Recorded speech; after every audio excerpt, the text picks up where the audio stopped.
अमरावती तालुक्यातील ब्राह्मणवाडा भगत या गावात राहणारे 60 वर्षीय अशोक बाळकृष्ण रहाटे ही इसम 20 जुलैला नदीत वाहून गेल्याची माहिती मिळताच तात्काळ बचाव शोध पथक दाखल होऊन शोध मोहीम राबविण्यात आली। यात नदीत रेस्क्यू करून काहीच वेळाने मृतकाचे शव बाहेर काढण्यात आले। 20 जुलैच्या सकाळी ब्राह्मणवाडा भगत या गावात राहणारे 60 वर्षीय अशोक बाळकृष्ण रहाटे हे अचानक पेडी नदीत वाहून गेल्याने गावात एकच खळबळ उडाली।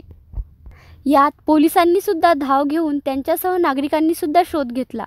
अशात इसम वाहून गेल्याची माहिती जिल्हाधिकारी कार्यालयातील नियंत्रण कक्ष दाखल होताच जिल्हाधिकारी सौरभ कटियारसह SRPF बलगट क्रमांक 9चे समादेशक राकेश कलासागर यांच्यासह आदेशाने तसेच निवासी उपजिल्हाधिकारी अनिल भटकर, जिल्हा आपत्ती व्यवस्थापन अधिकारी सुरेंद्र रामेकर यांच्या मार्गदर्शनात शोध व बचाव पथकाने घटनास्थळी तात्काळ धाव घेतली। बचाव पथकाने तात्काळ शोधकार्य राबवून मृतकाचे शव नदीतून बाहेर काढले। त्यानंतर उत्तरीय तपासणीकरिता पोलिसांनी मृतदेह जिल्हा सामान्य रुग्णालयात पाठविण्यात आले।